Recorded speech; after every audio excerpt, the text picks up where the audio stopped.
How's everybody doing? How many zoning code administrators or code enforcement officers do we have? Just 2? 3? Chris, you're everywhere. How many building inspectors? How many people familiar both with the building code and with the zoning regulations? This is about how 3 or 4 pieces of puzzle begin to fit together. And this is a big day for me. I do a lot of presentations. This is the first time I've ever gotten to give the same presentation twice. I usually have to do these things, put them together, memorize them, and then go on to the next one. So I should not even have to look at the screen. But that's my definition of low-impact development. And I like this because it said low-impact development techniques are cost-effective. And it's about preserving the infrastructure in your community. And as we've continued to grow, some of our towns, a lot of our towns, we're growing out there kind of towards the edges. We're getting close to the point where we're going to start breaking off, where that infrastructure, those city finances, our staff, and everybody can't keep up with things. So we need, as we get that growth, because we're not very fond of property taxes in Alabama, so we need to have that sales tax growth. We need to find a way to make that infrastructure a little bit more cost effective. Low impact development is one way of doing it. All of you that are in the city have a master plan, I hope. If not, see us at the Regional Planning Commission, we'll get you fixed up. If you have one and it hasn't been updated in the last 20 years, it most likely need to take a look at it. Because it's the foundation document for how your community grows.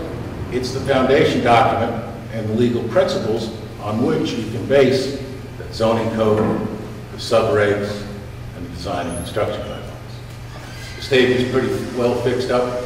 KPS hired Jason away from us, and he just continues to work for the stadium, so you guys are in good shape.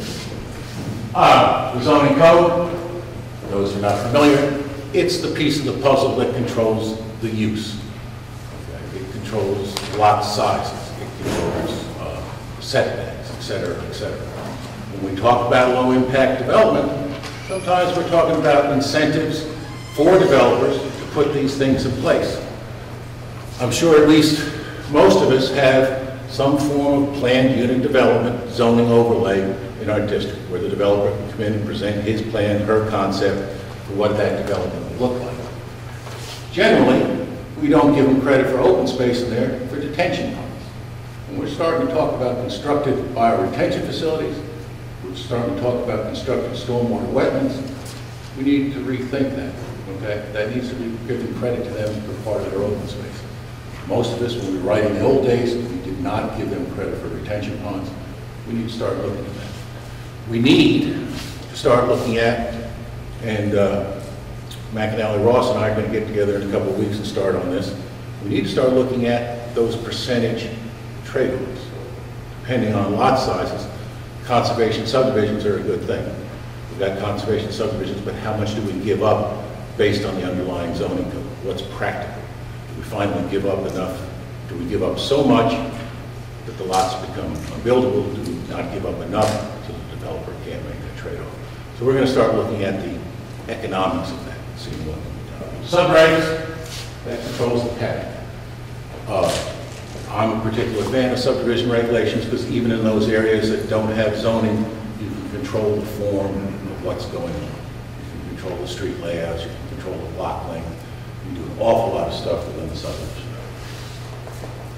Design and construction guidelines. This is where some of the rubber meets the road. This is where sub-regs control that new development. This controls all the construction in the city. This is where I tend to put the enforcement for erosion and sediment control in the design and construction guidelines. That takes care of everyone as they move forward. This is where I'll put regulations about post-construction runoff, measurements about whether you want, how much your pre-construction equals your post-construction, what that ratio is. I'll put it in design and construction guidelines.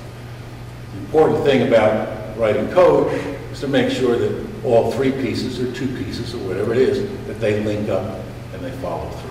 We tend over the years to cut from here, paste from here, and we get a disorganized set of regulations. you guys that are out there enforcing them, most likely run into this from time to time.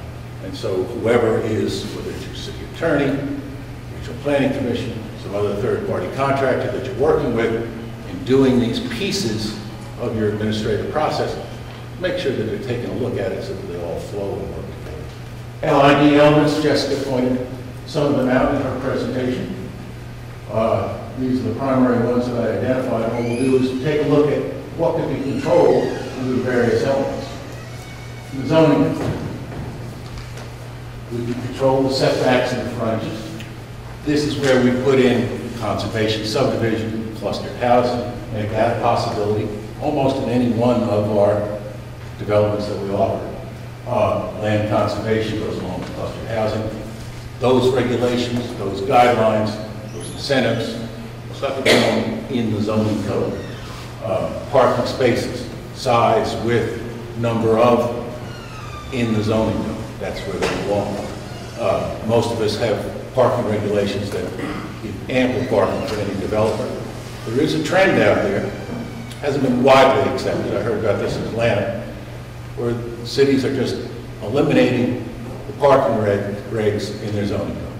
Developer comes in, I want to build X number of square feet, I built the form, whatever else I want in that zoning code, you decide how much parking. Okay. Because it's your business, it's going to make or break it based on the parking.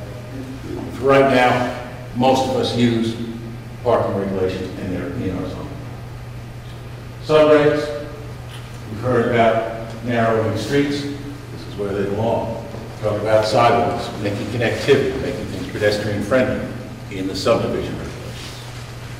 Land conservation, once again, zoning code, but can be reinforced within those subregs. Cul-de-sacs, evil things, cul-de-sacs, but this is where to deal with them is in the subdivision regulations, or in the case of one city that we just got finished writing code for, do away with it.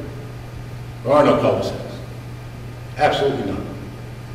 In that city, if you want to stub out a street, you're going to have to put it around it, because they mandated that properties provide connections to the adjoining property. The only time you can put in a cul-de-sac is if you're smack up against a mountain. Okay? And there's some overwhelming design reason.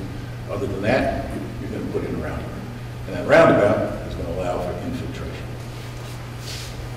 Rooftop runoff, stream buffers, buffer maintenance, stormwater erosion control, all pieces and parts of it in the subregs. One thing we've been talking about today, low impact development, there's a maintenance element that comes along. Who's going to take care of it?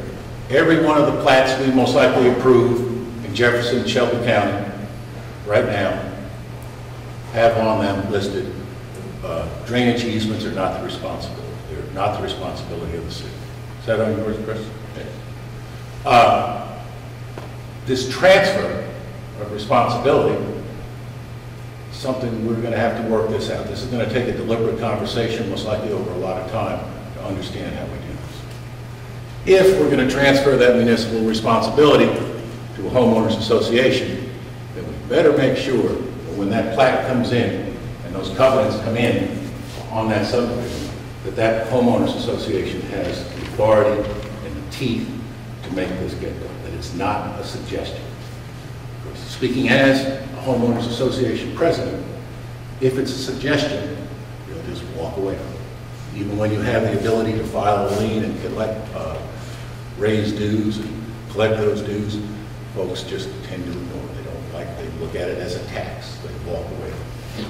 So that, as a community, is something we're going to have to deal with. We're going to transfer that responsibility of the maintenance of these drainage facilities back over to homeowners associations. We're going to have to give them the tools to work with, because once it's in place, we, as a municipality, can't do anything